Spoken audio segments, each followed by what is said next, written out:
Hello friends, मैं विकास आनंद आप सभी का स्वागत करता हूं आपके अपने स्टडी चैनल लक्ष्य एकेडमी पर।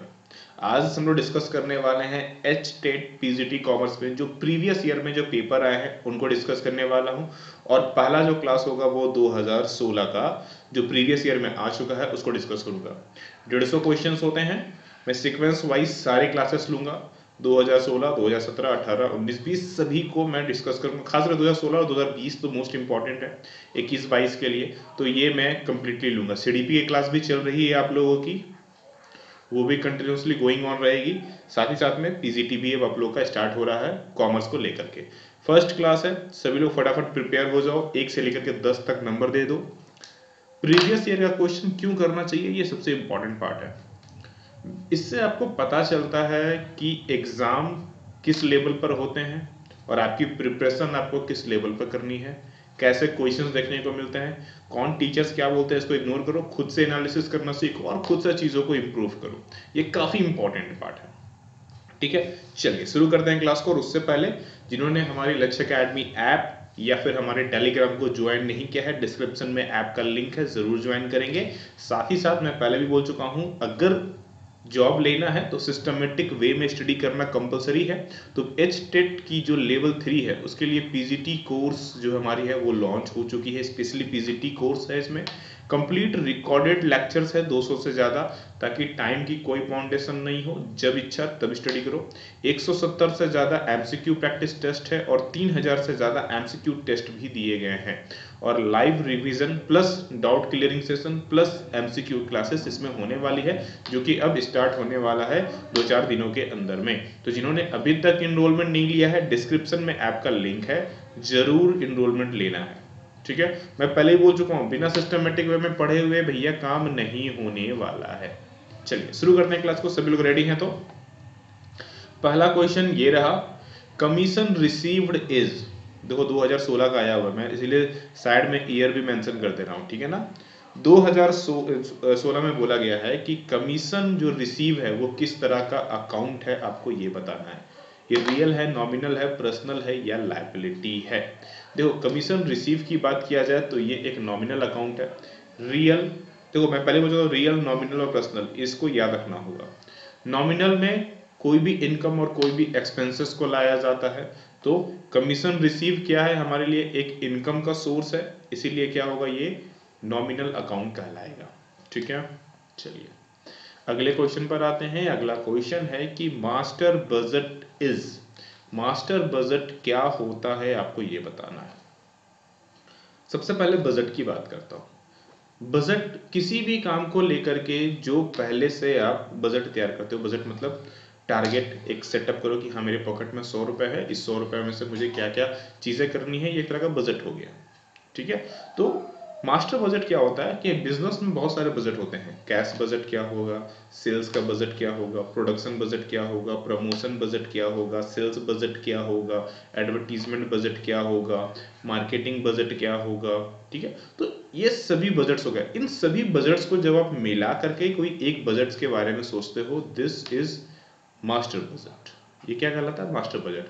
अब सारे बजट को तो हमें अलग अलग करना होता है। तो मास्टर बजट एक तरह का समरी बजट होता है जो कि सभी के जितने भी हमारे बजट हैं उन सभी के सारांश को रिप्रेजेंट करता है, सभी के जो बजट हैं उनको दर्शाने का काम करता है। इसीलिए हम इसे मास्टर बजट भी बोलते हैं या समरी बजट भी बोलते हैं। ठीक है, चलिए बहुत बढ़िया। अगला question, which of the following is not the stage of product life cycle? PLC, ये होता है PLC का, पता होगा।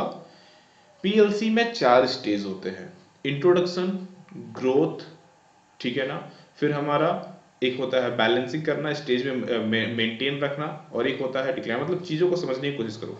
हम क्या करते हैं, कोई भी प्रोडक्शन पीएलसी में काम किस तरह से करता है वो काम बताते हैं। कोई भी प्रोडक्शन हमने बनाया उसके बारे में कोई नहीं जानता अभी, तो वो कहाँ पर हो गया, इंट्रोडक्शन वाले बजट में आ गया। देन वो धीरे धीरे धीरे धीरे धीरे सेल्स आता है, देन ये ग्रोथ आ गया। फिर यहाँ पर वो जाकर के किसी एक पर्टिकुलर लोकेशन पर वो स्टेबल हो जाता है। फिर वो धीरे धीरे उसकी दिन पूरी होने लगती है, वो गिरने लगता है।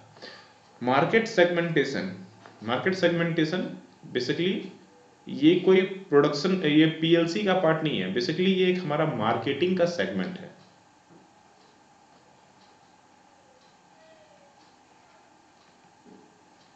ये मार्केटिंग का टर्म्स इस्तेमाल होता है। मार्केट सेगमेंटेशन मतलब बाजार को विभक्त कर देना, बाजार को विभक्त करना डिफरेंट डिफरेंट आपकी जियोग्राफिकल कंडीशन पर, एज के कंडीशन पर, जेंडर के कंडीशन पर, इनकम बेसिस पर। अब डिपेंड करता है कि आप उसका किस सेगमेंट में बांट रहे हो, तो हम उसके हिसाब से अपनी प्रोडक्ट, अपनी सर्विसेज, अपनी प्राइजेस सेटअप कर सकते हैं और हम अपने audience, audience in the sense of हमारे कस्टमर्स को टारगेट कर सकते हैं। ठीक है, तो ये बेसिक चीजें इस्तेमाल की जाती हैं। सो 3, अगले क्वेश्चन पर आते हैं। विच एलिमेंट, इनमें से कौन सा element of the promotion mix do wholesaler generally apply to obtain their promotional objective. बोला जा रहा है कि यहां पर जो प्रमोशन मिक्स होता है उसमें होलसेलर के द्वारा जनरली अपनाया जाने वाला प्रमोशन ऑब्जेक्टिव कौन सा होगा? Advertising, personal selling, trade promotion या फिर डायरेक्ट मार्केटिंग। चूज कीजिए क्या होगा। 2016 में ये ऑलरेडी क्वेश्चन आ चुका है। एंड ट्रेड प्रमोशन, अब भी ट्रेड प्रमोशन ही क्यों, ये क्वेश्चन अच्छा है। देखो बाजार सेगमेंट में क्या हो रहा है, एक हमारा हो गया मैन्युफैक्चरर, ये अपना माल बेच रहा है होलसेलर को,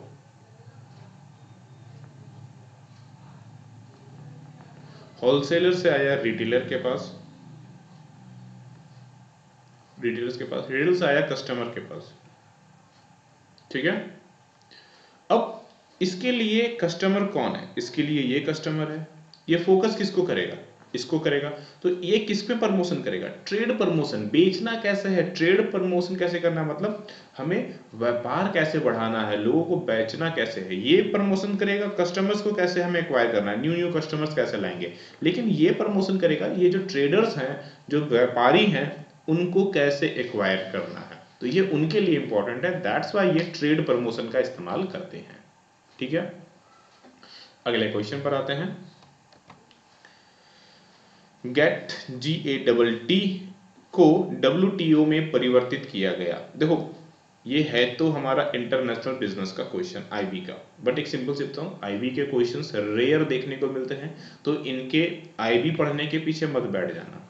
मैं एक चीज बता दूं, सिलेबस को ना, एस्टेट का जो सिलेबस है ना वो काफी बड़ा बनाया है इन्होंने, मतलब जितनी भी चीजें हो सकती है ये सब कुछ भर देते हैं, सब के सब कुछ भर सकते हैं। बट क्वेश्चंस का भी एक सिस्टमेटिक वे है। जो एक्स्ट्रा क्वेश्चंस है, जो out of the other PGT है, उनमें मुश्किल से ये 2 से 3 क्वेश्चंस पूछते हैं। तो आप इन 2-3 क्वेश्चंस को क्वेश्चंस के माध्यम से ही करने की कोशिश करें, ना कि थ्योरी के माध्यम से, बड़ा टाइम लग जाएगा ऐसे। फिलहाल यहाँ पर बताना है कि गेट को WTO में कब कन्वर्ट किया था, एंड राइट आंसर इज 1 जनवरी 1995 को ये कन्वर्ट किया गया था। ठीक है, याद रखना है, 2016 में ये पूछा गया क्वेश्चन है। अगला क्वेश्चन, ओके, अगला क्वेश्चन पार्टनरशिप का है, बेसिक क्वेश्चन है। X and Z share profit in the ratio of 3:2। X और जेड 3 और 2 अनुपात में अपने प्रॉफिट को बांटते हैं। जेड वाज एडमिटेड, जेड को उन्होंने एडमिट किया है एज अ पार्टनर, और उसे 1/5 शेयर दिया जा रहा है न्यू प्रॉफिट में से। ठीक है ना, अगर Z acquire 3/20 from x and 1/20 from y, then new ratio क्या होगा? देखो सिंपली भाई, x के पास पहले से मिल रहा है 3/5, 3/20 उसने जेड को दे दिया, बस सिंपली 3/20 इसमें से सब्ट्रैक्ट कर लो, 20 हमारा एलसीएम आ जाएगा, यहाँ पर आ जाएगा कितना, 4, 4 दिया 12 माइनस 3, यानी कि आ गया हमारे पास वैल्यू कितना, 9/20।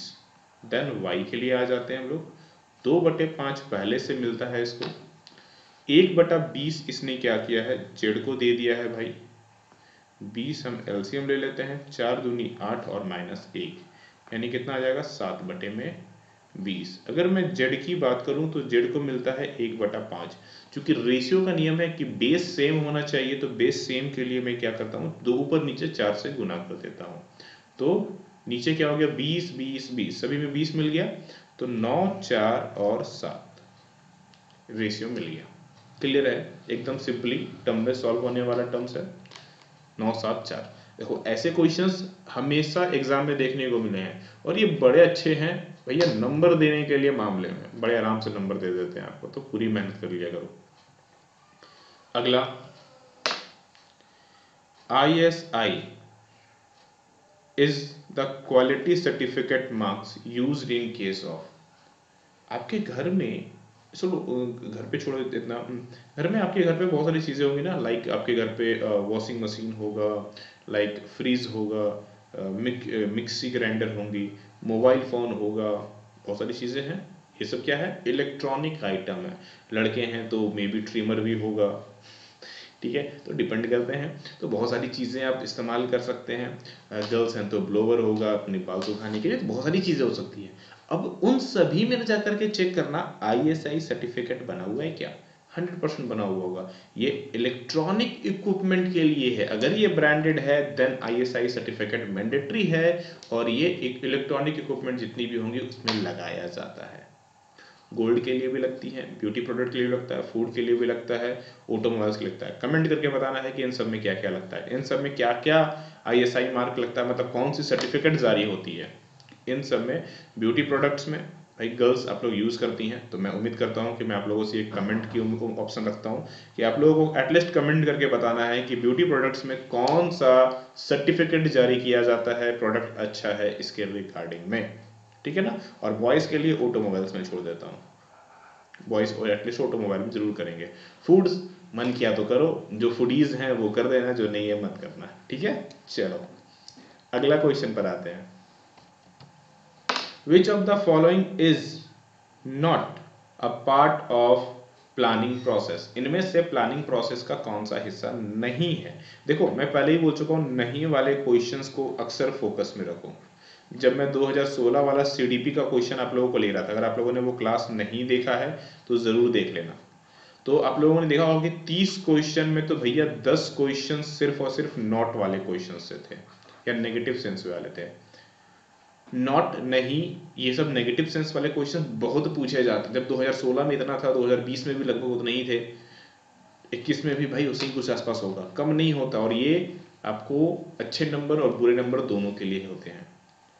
प्लानिंग प्रोसेस क्या होता है, किसी भी काम को करने के लिए जो पहले से ब्लूप्रिंट तैयार किया जाता है उसे हम बोलते हैं प्लानिंग प्रोसेस। जैसे कि मान लो आप ये PGT कॉमर्स की एग्जाम दे रहे हो और अपना जॉब निकालना चाहते हो, उसके लिए आपने सिस्टमेटिक वे में पढ़ाई सोचा होगा, एक परसेंटेज मार्क्स सोचा होगा, और किस तरह से क्या स्टडी करनी है, कौन सा बुक्स लगाना है, कितने देर पढ़ना है, कितने MCQs करना है, ये सब चीज़ आपने सिस्टमेटिक वे में किया होगा। इवन सिलेबस, प्रीवियस ईयर के क्वेश्चंस, ये सभी चीज़ें अरेंज की होंगी। This is a part of planning process.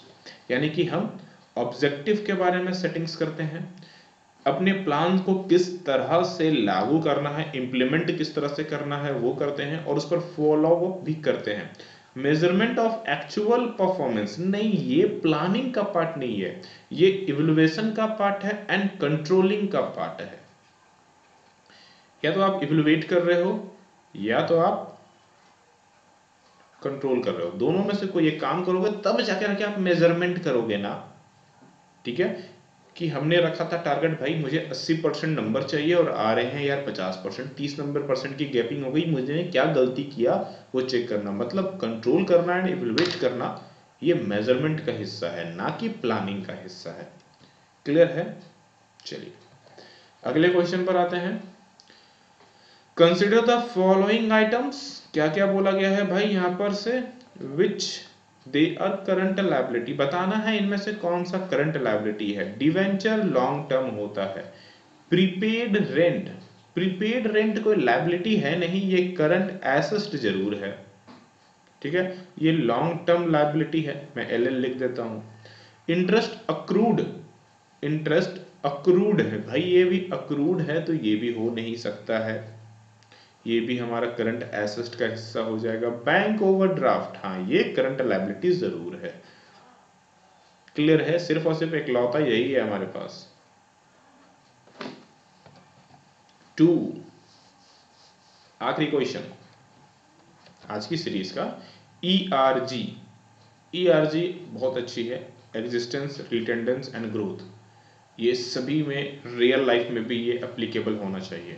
Theory of motivation was developed by, ये पूरी की पूरी थ्योरी हम लोगों ने आपको पढ़ाई है, नहीं देखा है तो जरूर देख लेना है। किसने दिया था आपको ये बताना है। बड़ा सिंपल सा क्वेश्चन, और राइट आंसर इज एडलर रफर ने दिया था ये। क्या दिया था? ERG उन्होंने दिया था। ये थे मेरे 10 क्वेश्चंस, मेरी क्या प्रीवियस ईयर के 10 क्वेश्चंस यार। तो 10 में से कितने स्कोर किए हैं आप लोग फटाफट कमेंट करो। अच्छा मैं बताऊं एक सिंपली, अगर 10 में से 10 अगर इस क्वेश्चन में नहीं आए ना आपके, तैयारी अच्छी नहीं चल रही है, क्योंकि इतने इजी क्वेश्चंस थोड़े बहुत अब टफ हो गए हैं देखने को। 2020 में डिस्कस करूँ तो समझ में आएगा, थोड़े से टफ हो गए हैं। तो ये 10 आउट ऑफ 10 वाला क्वेश्चन था, उतने स्कोर आने चाहिए। नहीं आ रहा है मतलब आप पढ़ाई नहीं कर रहे हो। सिस्टमेटिक वे में पढ़ोगे जॉब नहीं मिलेगा। मैं एक बार नहीं 1000 बार बोल चुका हूँ, सिस्टमेटिक वे में पढ़ना जरूरी है। मेरी कोर्स लो या मत लो कोई दिक्कत नहीं है, किसी के भी course low, but systematic way में जरूर पढ़ो। ठीक है, चलिए मिलते हैं अगले क्लास में। तब तक के लिए प्रॉपरली स्टडी कीजिए। आप सभी लोगों को राधे राधे।